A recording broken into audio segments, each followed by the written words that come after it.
Hello guide, Colonel Mini here. There is perhaps no greater satisfaction than locating your target and destroying it in one attack run with precision bombing. When you're risking your life, close is not good enough. There's a lot more to being a good bomber pilot than just dropping your bombs in the general area and hoping that they destroy the targets. So let's look at a few considerations that make you a success. The first is obviously finding your target. Once you've found your target, you need to assess the threat level.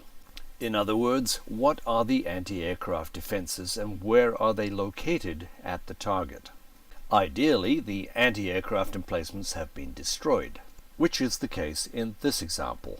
It allows me to fully concentrate on the task at hand without worrying about dying. If the flak is active at the target, you'll have to adjust your bombing run accordingly to be jinking in and not making a straight dive. Notice here I move right and left, continually changing my approach run. I watch the tracer, and as it's getting close, I change direction.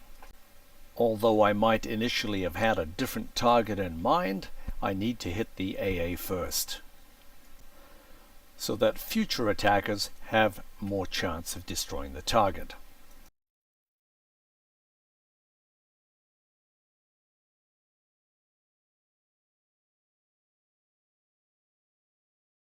Then I need to stay low and exit as quickly as possible.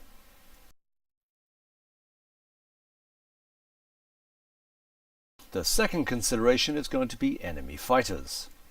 Normally, the best tactic if you're attacked by a fighter is to jettison your bomb load and head for home, hit the deck, and run like hell. But here I'm at my target, but behind me there's a dogfight. It's very likely that I've been spotted by one of those fighters, so I'm forced to do a hasty attack run which will not yield precision bombing results.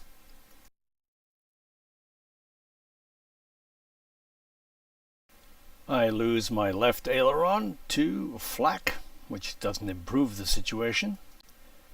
Flak threat plus fighter threat equals poor performance. I jink back and forth and my gunner engages. There's not much more that I can do except hope that a friendly fighter will come and chase him off. Obviously, I wouldn't have found myself in this unhappy predicament if my team had provided fighter cover over the target, known as CAP, or covering air power. Unfortunately, two other enemy fighters also want a piece of the action.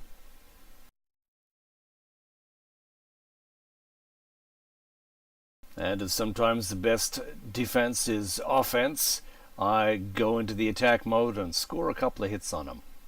You can bet he wasn't expecting that. But my demise is assured.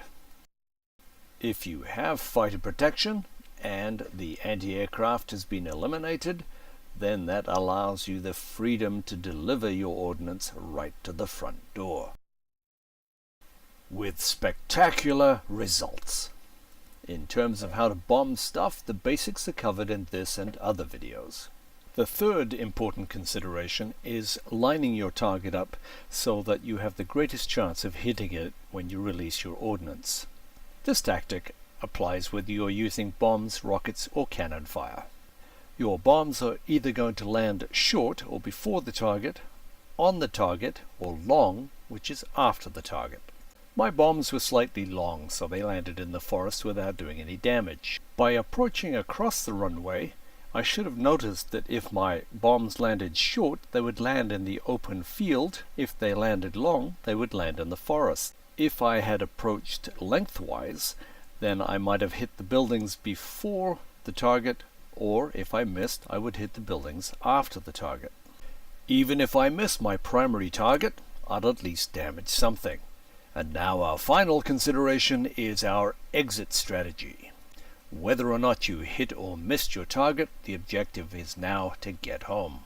Your exit strategy is not something to think about after you've dropped your bombs. It needs to be pre-planned. This is particularly important if you've flown and made your attack as a group. In order to fly home in the relative safety of your formation, your flight leader will choose a rendezvous point.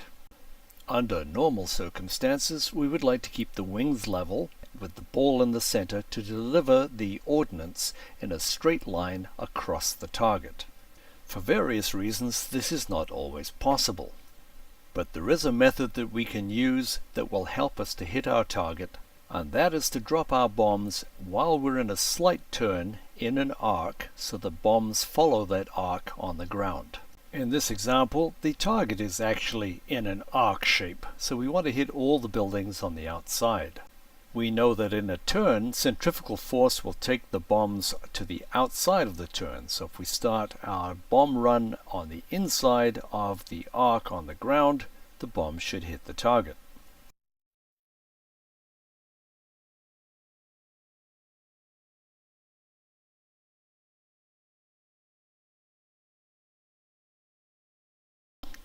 And yes, you probably should have paid more attention to your high school physics teacher. However, it's not too late to learn. So let's see another example, this time with the A-20. Again, we have the three facilities in an arc running from the right to the left. That's what we're going to go for.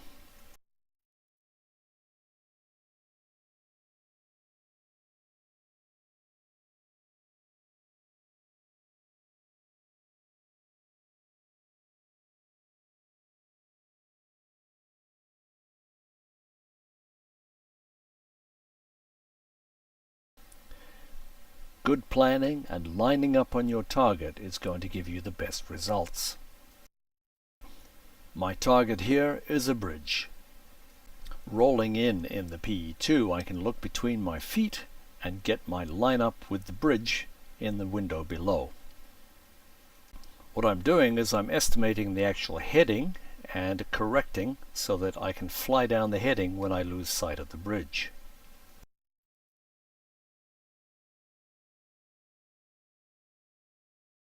I'm in the right place with the aircraft trimmed, everything is steady.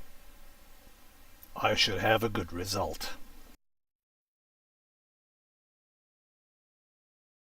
Bombs away.